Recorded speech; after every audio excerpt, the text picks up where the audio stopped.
ज़िदनी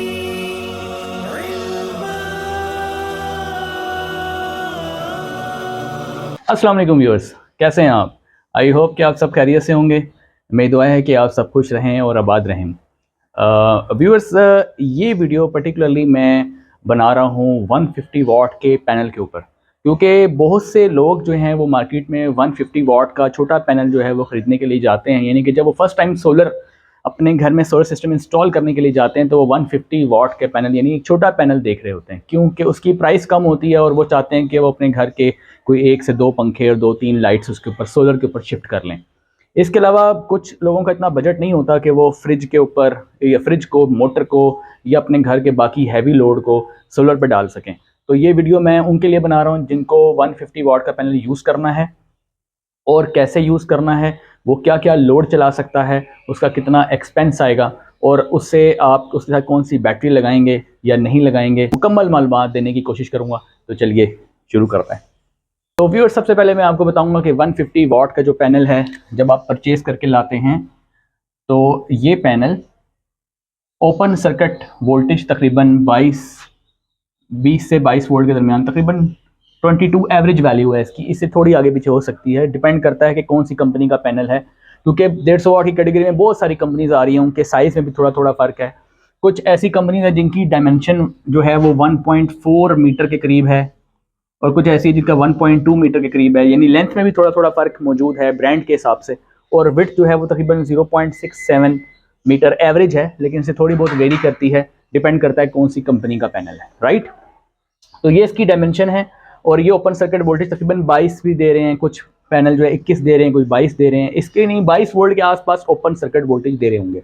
लेकिन जब आप इसको ला के सर्किट में कनेक्ट करते हैं, यानी इसके साथ चार्ज कंट्रोलर अटैच करते हैं और लोड यानी अटैच करते हैं, तो इसके वोल्टेज तकरीबन 18 वोल्ट के करीब आ जाते हैं। यानी कि जो उसके ऑपरेटिंग वोल्टेज होंगे वो तकरीबन 18 वोल्ट के करीब करीब होंगे।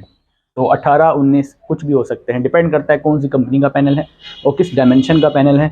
तो यानी कि 18 आप ऑन एवरेज, अगर एवरेज की बात कर रहा हूँ कि 18 ये समझें और 22 ये समझें, 3-4 वोल्ट का फ़र्क पड़ जाता है जब आप इसको सर्किट में कनेक्ट करते हैं।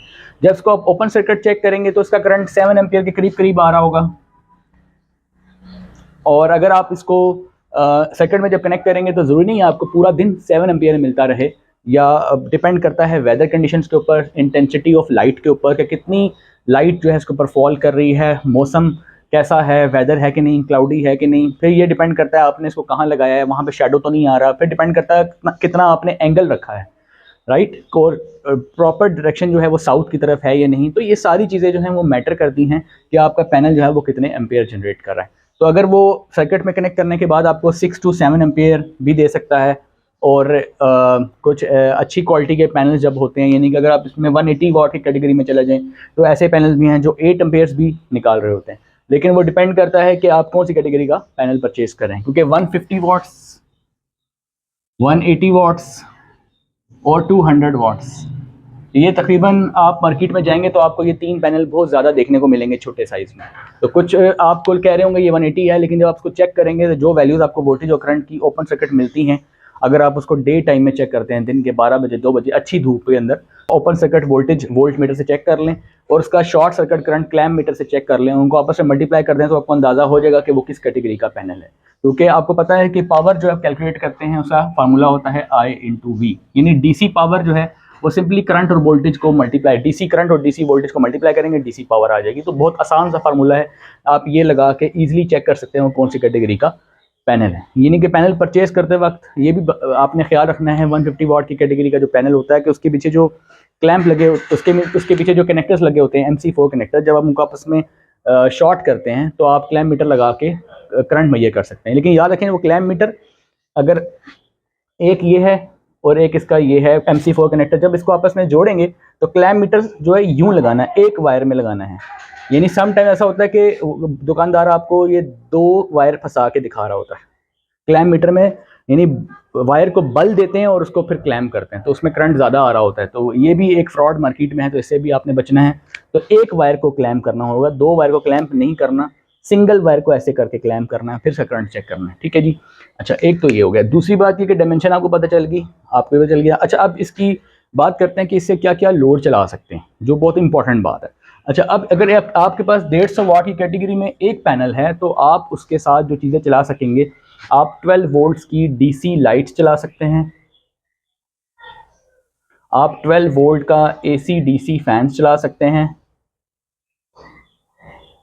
आप 12 वोल्ट का जो है वो स्मॉल यानी मिनी फ्रिज, 12 वोल्ट के फ्रिज भी हैं मिनी साइज के, वो भी आप चला सकते हैं। ठीक है, अब 12 वोल्ट का कुछ ऐसे हैं जो आयरन चलाना चाहते हैं, मैं उसका तरीका बताऊंगा कैसे चलानी है। फिर 12 वोल्ट की आपके पास है सबमर्सिबल पंप, सबमर्सिबल पंप।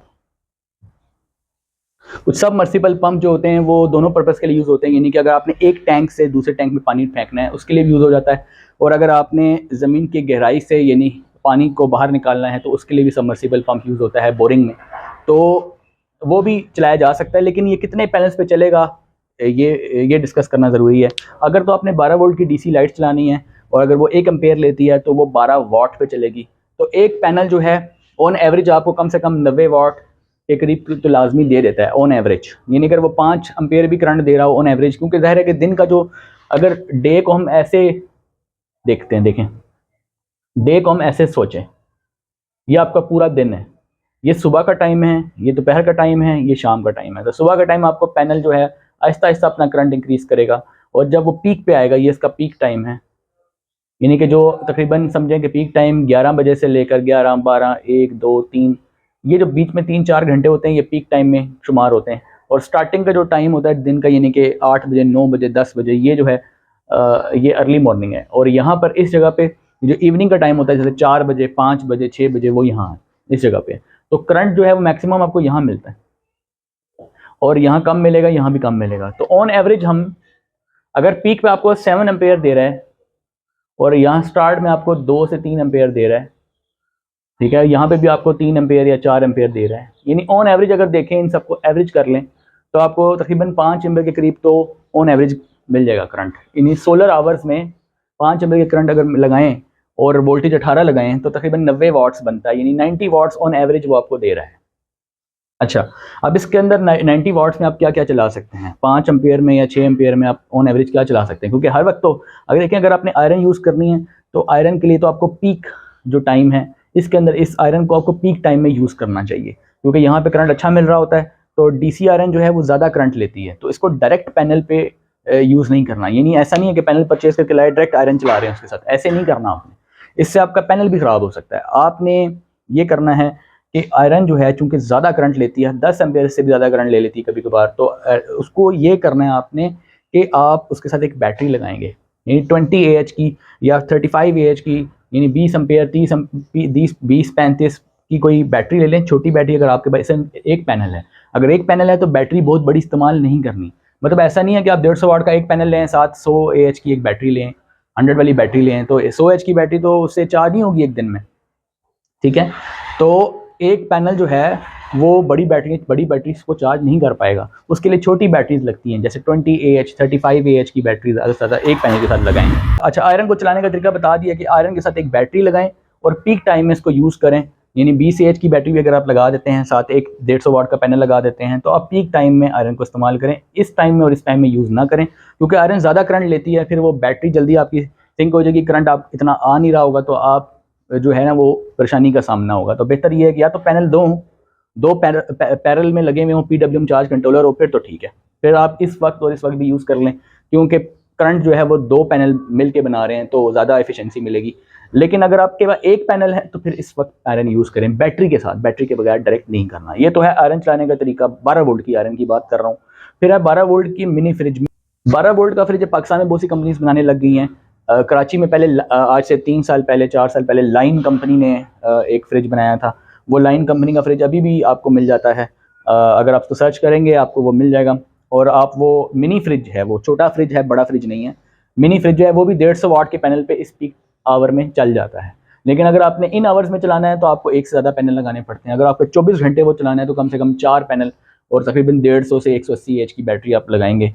और अगर आपको AC/DC पंखों की बात करें तो AC/DC पंखे कुछ लोग डायरेक्ट भी चलाते हैं, डायरेक्ट चल भी जाता है, क्योंकि 90 वाट्स तो आपको ऑन एवरेज पैनल दे रहा है, जबकि AC/DC पंखा जो है वो कुछ कंपनीज 30 वाट पे क्लेम कर रही हैं, लेकिन ऑन एवरेज हम समझ लेते हैं कि 50 वाट के करीब या 48 वाट के करीब, अगर 4 एम्पियर पे भी चले तो 48 वाट के करीब जो है वो पंखा ऑलमोस्ट हाई स्पीड पे ले रहा होता है।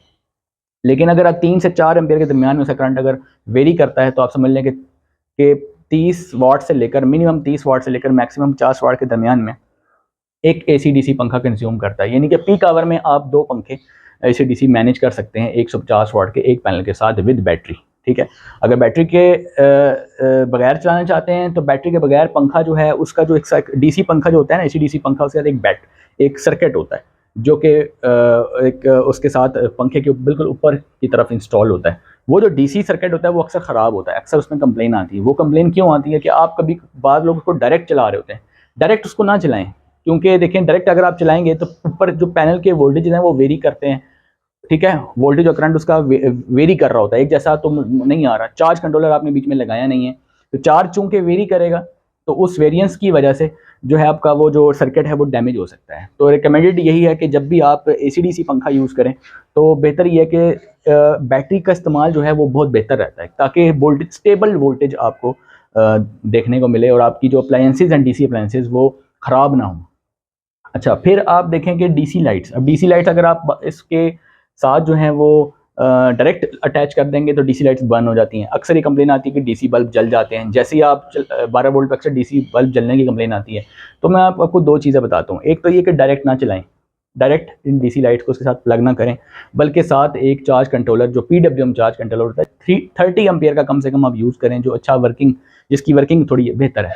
ये 10 एम्पियर का अवॉइड करें कि जो कम, जो चीप 1500 रुपये का या 1000 रुपये का मिल रहा है, बहुत चीप प्राइस में मिल रहा है 10 एम्पियर का, वो तो बिल्कुल यूज़ ना करें।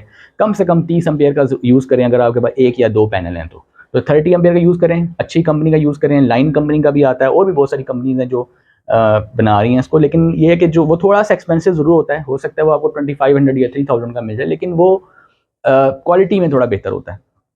तो आप अच्छी क्वालिटी का PWM चार्ज कंट्रोलर जिसमें बटन्स मौजूद हों, जिसमें आप सेटिंग कर सकें। ये PWM चार्ज कंट्रोलर खरीदते वक्त अगर उसमें आपने ये देखना है कि क्या बाज़ का तो उन्होंने फेक बटन दिए होते हैं, यानी कि आप बटन दबा रहे हैं लेकिन अंदर सेटिंग नहीं हो रही। ऐसे भी हमने चार्ज कंट्रोलर देखे हैं। तो PWM चार्ज कंट्रोलर लेते वक्त सबसे पहले उसको निकाल के, उसकी जो है वो वारंटी तो वो लोग देते नहीं, तो आपने उसी वक्त निकालना है, उसे कहना जी इसके साथ बैटरी लगाएं।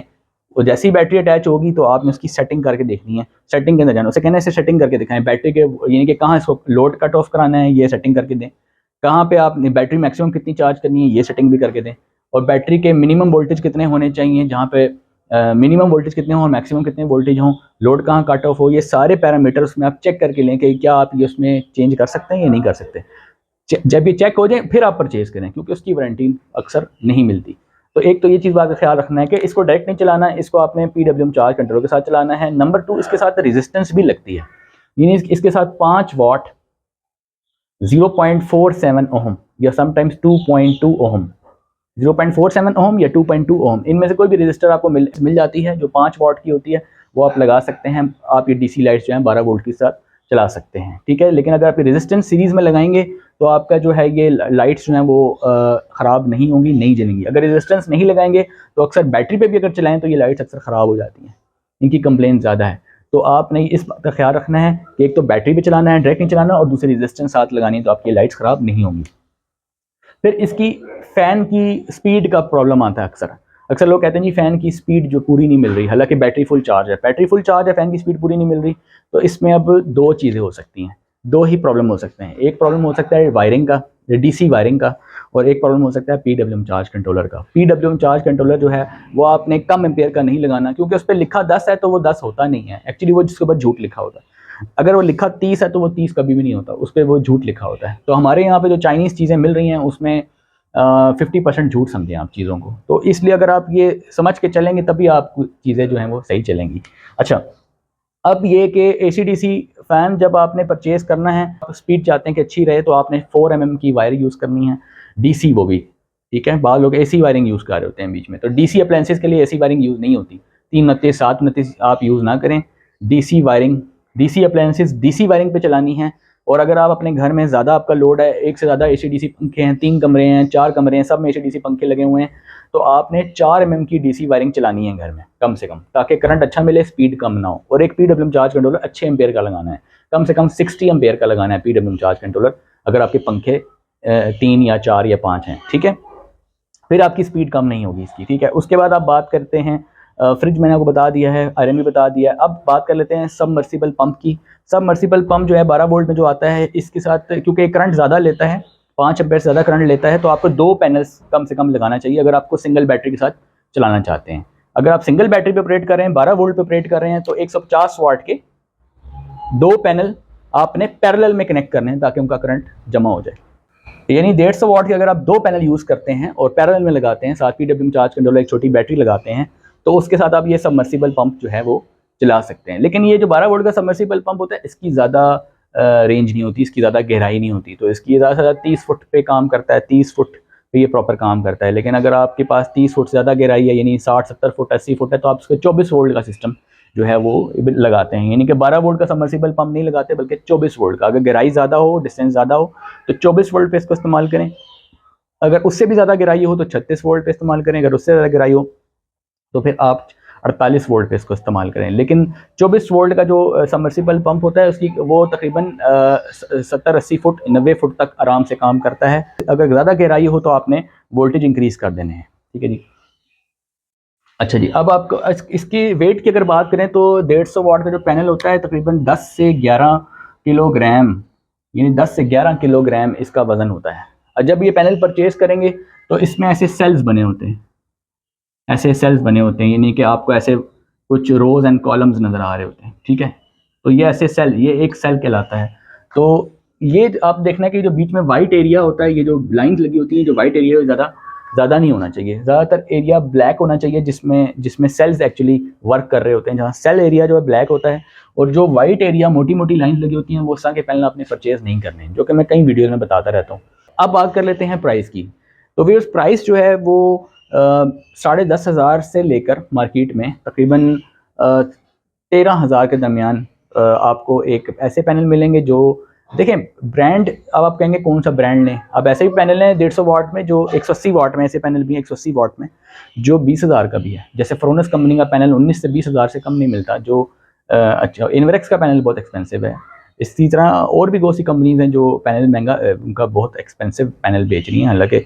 लेकिन ये कि मैं ये समझता हूँ, मेरी नज़र में ये है कि आप पैनल जब परचेज़ करते हैं तो वो क्या स्टिकर लगा हुआ है इसको भी छोड़ दें, कुछ तो आपको सामने से देख के समझ में आ जाएगी। पैनल को देख के समझ आ जाती है कि पैनल किस क्वालिटी का है। तो जो आप जब चीज़ परचेज़ करने जाते हैं तो आपको उसकी क्वालिटी का देख के भी कुछ आइडिया हो जाता है कि ये चीज़ हल्की क्वालिटी की लग रही है या अच्छी क्वालिटी की लग रही है। अगर आपको लगता है कि ये अच्छी क्वालिटी की लग रही है, उसमें ये वाइट एरिया भी ज़्यादा नहीं है, अच्छी बिल्ड क्वालिटी भी अच्छी लग रही है, तो आप उसको वहाँ से उठाएँ और उसको शॉप से बाहर लेके जाएँ और डे टाइम परचेज़ करें, दिन में 12 बजे 2 बजे, और वहाँ पर आप उसको ले जाके चेक करें कि इसके करंट कितने आ रहे हैं, इसके वोल्टेज कितने आ रहे हैं। फिर उनको आपस में मल्टीप्लाई करें, उसकी पावर चेक करें कि वो क्या, अगर वो कहता है कि वो 150 वाट का पैनल है, तो उन दोनों पैरामीटर्स को चेक मल्टीप्लाई करके करंट और वोल्टेज को देखें कि वो 150 के करीब करीब ओपन सर्किट दे रहा है कि नहीं। अगर इसके करीब करीब दे रहा है तो बिल्कुल ठीक है, ठीक है। मुकम्मल तो हो सकता है वो ना दे, लेकिन करीब करीब होगा। और इसी तरह 180 वाट जो है वो भी, उसको भी चेक करें। अगर वो कहते हैं 180 वाट का है तो उसके वोल्टेज और करंट ओपन सर्किट चेक करें, उनको मल्टीप्लाई करें, देखेंगे वोल्ट कहाँ आ रही है वैल्यू। हो सकता है पूरी 180 तो नहीं मिलेगी, क्योंकि ज़ाहिर आप ग्राउंड पे चेक कर रहे होते हैं, छत पे तो नहीं चेक कर रहे होते, तो आपको तकरीबन 180 तो नहीं मिलेगा, लेकिन हो सकता है कि 160 मिल जाए, 170 मिल जाए। तो लेकिन आपने इसको चेक ज़रूर करना है।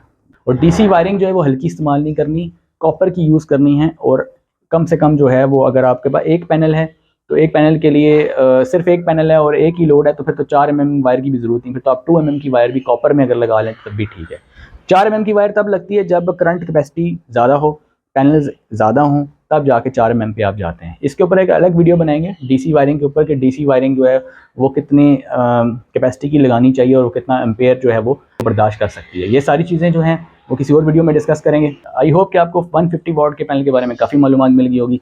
चैनल पे अगर आप नए हैं, चैनल को ज़रूर सब्सक्राइब करें, दूसरों तक ये वीडियो ज़्यादा से ज़्यादा शेयर करें, ताकि ये सोलर की नॉलेज एक आम आदमी तक पहुंच सके। मिलते हैं नेक्स्ट वीडियो में, तब तक के लिए अल्लाह हाफ़िज़।